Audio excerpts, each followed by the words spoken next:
PKW Physics, I'm Mr. McConley, and today we're going to talk about the concept of work. Now recently here, we've had a few snow days, and on snow days, you shovel snow. Is that work? Pretty much every night I assign homework. Is that work? It's got the word in it. So in physics, the word work has a specific definition. It's defined a certain way. So certain things that you might think of as work are not work, and certain things that you might not include as work are work. Here's how it's defined in physics. Work is a force being applied, multiplied by a distance that an object is moved. So in your reference table they write work is F times D. Now, distance is in meters, force is in newtons, just like it's always been. But we could say that work was a newton times a meter, and you would be correct. But you wouldn't be saying it the cool way, because no one says that. Work is in a new unit called joules, like James Prescott Joule. So joules. So you do joules of work. Now, let me try to clarify when you're doing work and when you aren't doing work. I have a bowling ball here, and a bowling ball is fairly heavy, 16 pounds. And so, if I'm holding this bowling ball like this and I'm getting ready to bowl, am I doing work? And the answer is, I'm applying a force because I have to, because it's pushing down. The force of gravity is pushing down, so I have to counteract that by pushing up. So I'm applying the force, but am I moving at a distance? No. Am I doing work? No. But most of you like, or if I hold it over my head, this becomes tiring in a hurry. Okay? But I'm not doing any work because I'm not moving it. But as soon as I start to move that bowling ball up or down or to the side or whatever, I am doing work with it now. But then it gets a little bit more complex with that. So you see the difference right away? It gets a little bit more complex than that because you can be doing work in different directions. Like, if I'm picking it up, I'm doing work against what? What is fighting me? Gravity. So this is in this direction. This is work done against gravity. Okay? If I'm talking about work done against gravity and I move it this way, have I done any work against gravity if I'm moving it this way? No. Because gravity's up and down, and I'm moving it perpendicular to that. Against gravity, I didn't do any work. Okay? So in these problems, in these work problems, we're going to be very specific about the direction because it'll totally change the answer. Okay?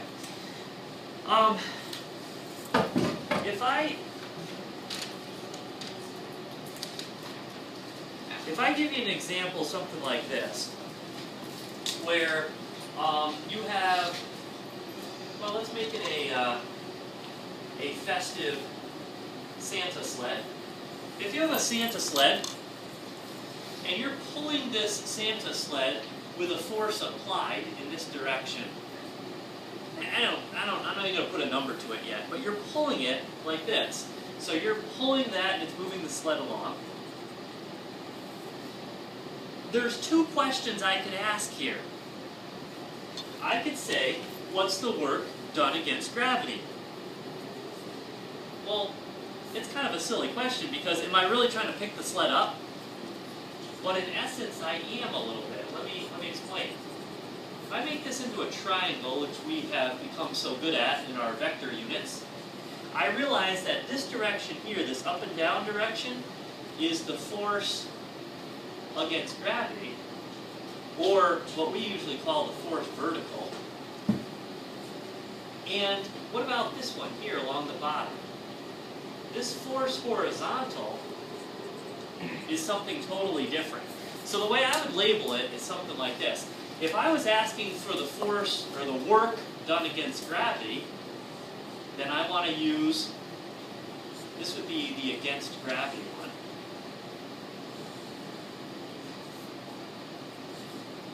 So if I want to do the work against gravity, I got to use the force of gravity. If I'm doing the work to move forward, like if I'm just trying to advance the sled forward, then I got to use the force that's responsible for moving it forward. Notice in either case, I didn't use this force. What's this force responsible for? The diagonal force? What does it do? This is the result of these two, right? These are the components, that's the resultant. If you want to know forward movement, you got to use this one. If you want to know up and down, you got to use this one. This one's not usually useful except to find these two. So we'd also probably need an angle to make this happen. Alright, so you kind of get the way that works. Let's do a quick example.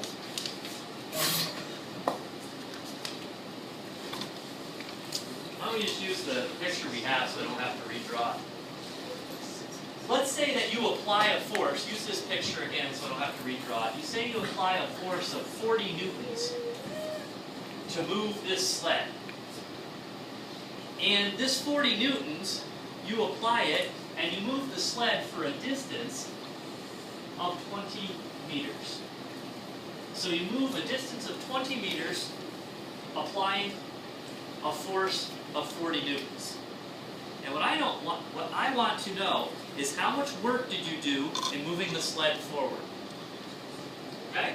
I'm interested in knowing the work done to move the sled forward.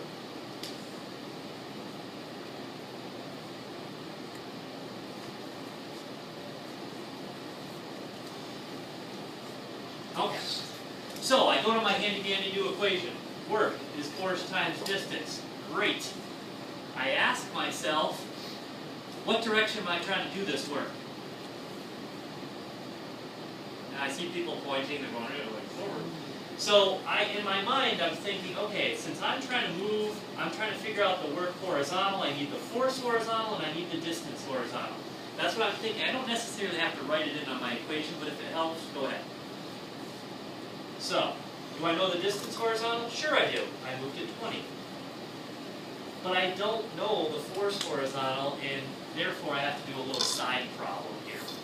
So how is it that I come up with my force horizontal? What do I have to do to make that happen? Look at the picture. What do I have to do to find this force horizontal? I hear a bunch of hissing. Adjacent over hypotenuse. Good. So, I'm going to say that the cosine of 30 degrees is the adjacent side, what I'm looking for, over the hypotenuse, 40. So, someone with a handy-dandy calculator, tell me what that gives me. 34.6. 34.6.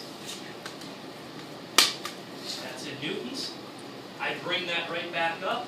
What is 34.6 newtons times 20 meters, Joe? 692 Newton meters, which he has already figured out is the same as joules. That's how much work was done in moving the sled forward. So for today, physics.